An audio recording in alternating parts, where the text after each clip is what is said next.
Find a new rival.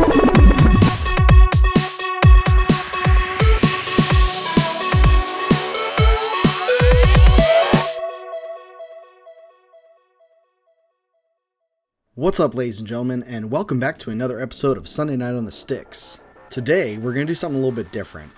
So, I've gotten a lot of people, a bunch of my friends asking me, hey, that track you're using for your videos, like, where'd you guys get that from? And every time I tell somebody that we made it, they're like, how the hell did you do that? So, I thought it would be kind of fun to go through today and show you guys the track and show you guys the pieces that make up the track. It's relatively simple in both its structure and its melody, and I guess I wanted to show you guys this so that you could see that, hey, you don't need to do something crazy complicated to have it still sound good. Now, granted, this isn't something that has been mixed and mastered or anything like that. However, for the purposes that we use it for, it works out really well.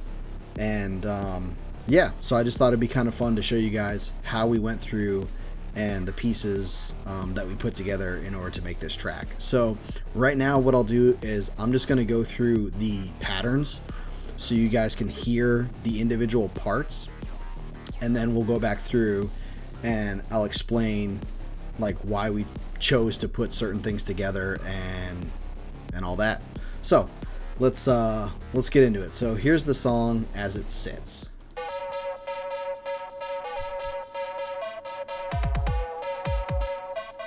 Find a new rival.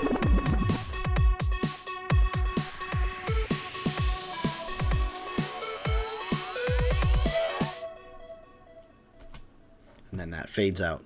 All right, so as you can tell, super simple. It's a good little intro track because it doesn't take too long to go through. It's only about like 20 seconds long or so. So right here we have pattern 10, okay, which is right here. And this is our pattern 10.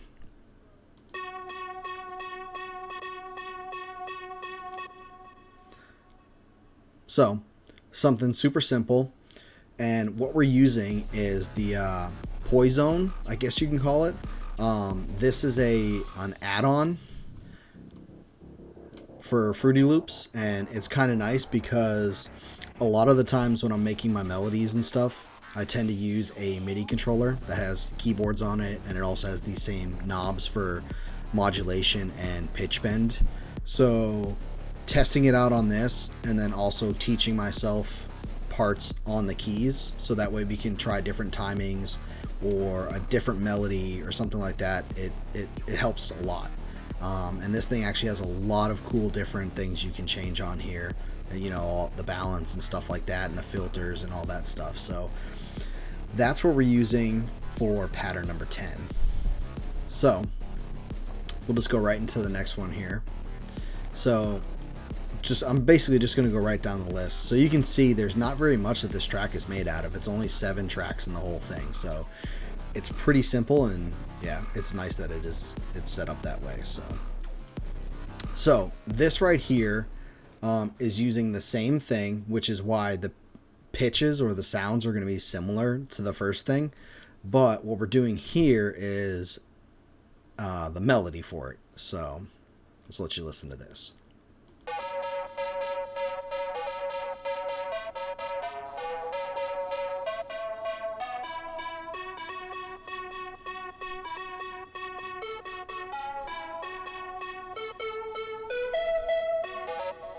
Okay, so the cool thing about this part of the track right here is, as you can tell, like when you listen to the track as a whole, like this is the one thing that stands out a lot. Obviously, it's the bass melody for it. And what we're doing on this is actually something super simple. So what I did was I came up with the main bass melody, right? And then as it continues on, if you look at these, you'll notice that they are all in the same key, you know, the same notes, but just an octave higher. And what that does is it like kind of like elevates the song, right? It doesn't speed up, but it gives that impression that it's like there's this build to it, which is when the song ends up, you know, climaxing at the end here. So I'll just play this again and I'll show you guys what I'm talking about.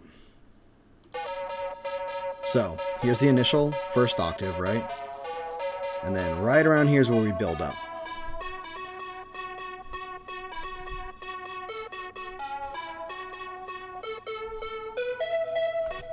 Pretty cool, huh? So once again, like I said, super simple, but it does the job and it works so well. And yeah, I'm glad that this was the answer or the solution for how to make this work for us.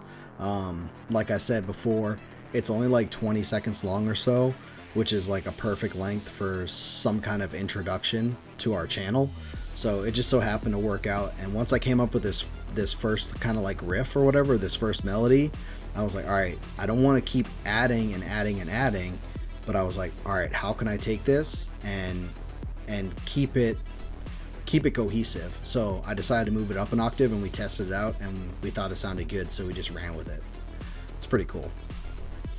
So onto this pattern 8. This is just going to be some simple kick drums. So it's kick, snare, and the hi-hat.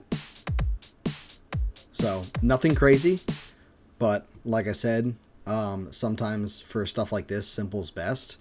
The simpler it is, for us at least, or for me, is the simpler the better for me, because then it allows me to adapt other pieces and parts to it. So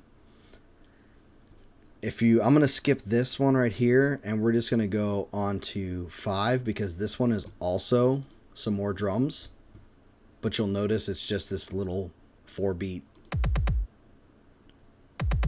right? But it's at quick time, right? Okay. So nothing special there. Like I said, just a kick, but we use that same sound, but I put it in this other pattern and spread out the notes a little bit here. So it's like half speed. So by doing this, it allowed me to, if you look on this main sheet here, it allowed me to be able to use the same one, but set the timing up the way I wanted it to be like 4-4-4, 2, you know what I mean? And then go back to this and then boom, boom, boom. So that's how we figured, how we worked that whole thing out. Let's see. And then pattern 6 right here.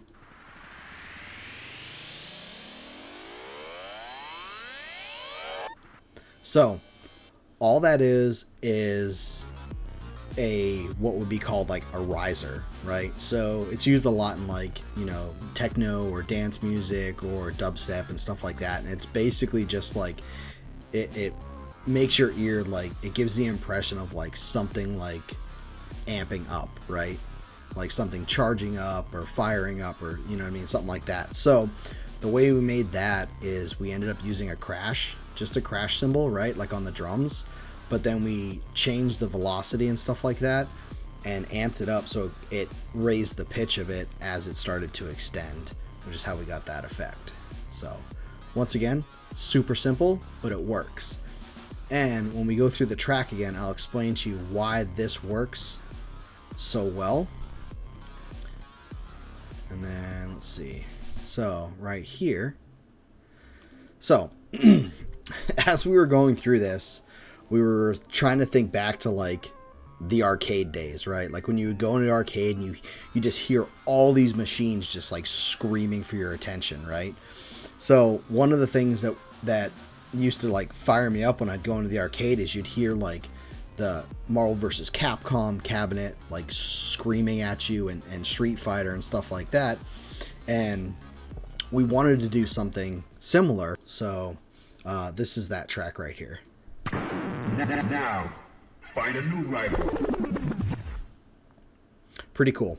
So the reason why this works so well on this track is because it's got its own like flavor to it, I guess, that makes it stand out, but it also kind of harmonizes with the rest of what's going on, like with the melody and the drums and stuff like that. So I'll just go through again here, and we'll play this whole track again, and I can explain to you guys what's going on, right? So there's your first octave, the drum beats, the vocals, the up in pitch, the riser, and then it's out and fades out. So that's pretty much it, guys. So as you can see, super simple. Only 7 tracks here in order to make all that stuff work. So it just goes to show you, like I said before, you can make things sound pretty interesting and still have it be relatively simple. So anyway, guys, I hope you enjoyed this little like sneak peek into how we made the track for the intro to the channel.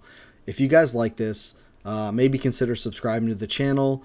And if you enjoyed this video and comment on it, when we go to make another track, I think what I'll do is I'll document like the whole entire process, so you guys can see literally like us going through and grinding through like what sounds we want to use, what melody we want to make, and so on and so forth. So if you guys would give this a like, share with your friends, and yeah, until next time, guys, take care.